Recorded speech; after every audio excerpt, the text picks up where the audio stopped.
Imagine que você tem uma romã em suas mãos. Quando você morde essa romã, você cai num sono profundo e você então sonha com uma guerra dramática. Essa guerra ocorre às margens do rio Ipiranga. Um homem saca a sua espada e proclama a independência. Você então vê o surgimento de uma nação durante um dia. Nessa nação aparecem indígenas. Esses indígenas estão idealizando uma mulher muito bela, de cabelos pretos e lábios de mel. Essa mulher se chama Iracema. Você olha para debaixo de uma bananeira e vê um homem ultra bêbado e melancólico, usando um terno de caçemira. Ele se sente derrotado e quer escapar da vida pela morte. Você vê homens praticando rituais satânicos e chupando limão no cemitério. Todos estão com tuberculose. É o mal desse século. Do chão surge um castro enorme. Castro é a mesma coisa que castelo. E esse castro sai da terra e cai em cima de um navio negreiro. Nesse navio estão escravos presos. Eles começam a gritar: reforma, reforma, liberdade. E então um condor leva você até o Rio de Janeiro. Em meio à urbanidade burguesa, você vê uma moreninha se casando com um médico. Numa região mais distante, você vê a inocência de uma moça se entregando à morte diante de um visconde. Então, você se assusta e acorda para a realidade. E essa história continua. E aí, você gostou dessa história maluca? E se eu te dissesse que essa história tem palavrinhas-chave que vão acionar na sua memória gatilhos para lembrar características de um estilo de época? Vamos ver qual escola literária você acabou de aprender com essa história? Vamos então agora decifrar essa história. Nós vamos aqui contar a história e, paralela à história, a explicação. Vamos lá? Pegando as palavrinhas-chave, hein? Você tem uma romã em suas mãos. A romã é para lembrar de romantismo, o primeiro período literário artístico da era nacional do Brasil. Estamos no século XIX. Você morde essa romã e cai num sono profundo e tem um sonho. O sonho também é uma característica aqui do romantismo. Um sonho com uma guerra dramática. Essa guerra é para você lembrar das consequências das guerras napoleônicas. Entre essas consequências, nós temos a vinda da família real para o Brasil. Quando Dom João chega ao Brasil, nós vamos ter todo um processo de desenvolvimento do Brasil, Banco do Brasil, Jardim Botânico, criação de teatro, nós vamos ter a influência da missão artística francesa aqui no Brasil, nós vamos ter a criação da Escola de Artes, Ciências e Ofícios, depois da Academia Imperial de Belas Artes, enfim, o Brasil vai passar por uma transformação cultural urbana muito grande. A burguesia, a moralidade burguesa, vai ser um dos alvos da arte da literatura romântica.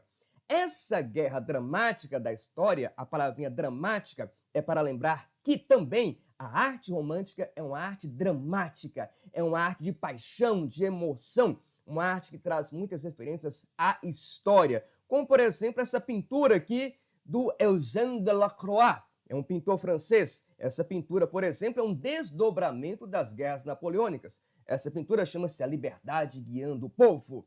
Voltando à historinha, você está nessa guerra e essa guerra ocorre às margens do rio Ipiranga. Um homem saca a sua espada e proclama a independência. Para você lembrar da independência do Brasil em 1822, quando Dom Pedro I, então, separa o Brasil de Portugal. Agora nós somos uma nação.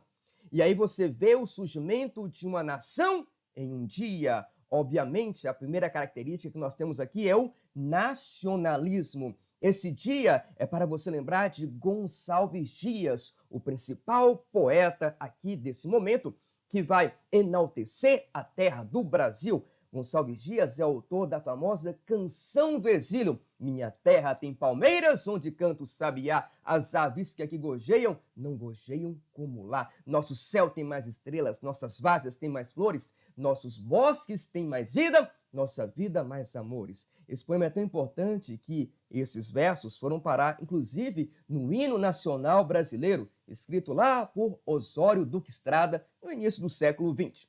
Muito bem, continuando a historinha, você vê indígenas carregando, idealizando uma mulher muito bela. Então, indianismo, duas características principais da primeira geração da poesia romântica, que é a poesia dos anos 30 e 40 aqui no Brasil. Indianismo e nacionalismo. Esses índios estão idealizando uma mulher. Esta palavra, idealização, não esqueçam dessa palavra. O romantismo, ele é idealizado. As relações são muito idealizadas. Essa mulher de cabelos pretos e lábios de mel é Iracema. Iracema é uma das principais personagens de José de Alencar. José de Alencar é o principal romancista aqui do romantismo. Iracema é uma prosa indianista. E o índio, a Índia, são idealizados, harmonizados, comparados com muitos elementos da natureza. Continuando a historinha, você olha para debaixo de uma bananeira e vê um homem ultra bêbado e melancólico usando um terno de caçemira. Esse ultra é para você lembrar de ultra-romantismo. Bêbado, bebida, para você lembrar de bironismo, no inglês aqui, byronismo. Lord Byron foi um escritor, um poeta inglês que influenciou muito essa geração. O terno de caçemira é para você lembrar de Cassimiro de Abreu, um autor muito melancólico, um autor muito saudosista, que escreveu As Primaveras. Um dos versos mais famosos de Cassimiro de Abreu é Meus 8 anos. Oh, que saudade que tenho da aurora da minha vida, da minha infância querida que os anos não trazem mais. Que amor, que sonhos, que flores, naquelas tardes fagueira, à sombra das bananeiras, debaixo dos laranjais. Continuando a historinha, esse homem se sente derrotado e quer escapar da vida pela morte. Derrotismo, escapismo e morte são outras características da segunda geração do romantismo na poesia. Continuando a historinha, você vê homens praticando rituais satânicos e chupando limões no cemitério.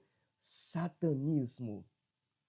Limões. Qual é o sabor do limão? Azedo. Agora, olha só a criatividade. Azedo lembra a palavra Azevedo. Álvares de Azevedo, um dos principais poetas aqui da segunda geração. O Álvares de Azevedo tem uma obra teatral chamada Macário. Essa obra, ela tem um pouquinho de referências a Satã.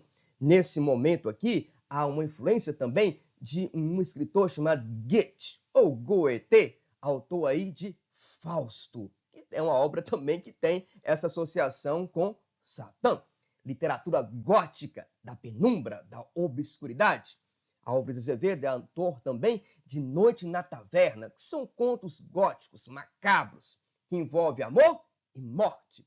Lira dos 20 Anos é o seu principal livro de poema, para não dizer o único livro, de poema.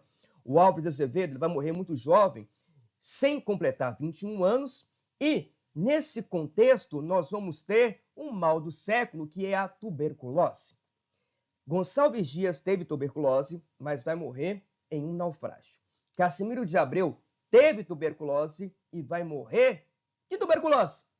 Álvares de Azevedo teve tuberculose e vai morrer por causa de complicações cirúrgicas em decorrência de uma queda de cavalo que ele teve, fraturou o osso ilíaco e ele vai acabar morrendo. Ah, Zé de Alencar também teve tuberculose. Então a tuberculose ela vai acometer, ela vai abraçar muitos autores e eles vão morrer muito jovens, gente. A tuberculose é o mal do século aqui.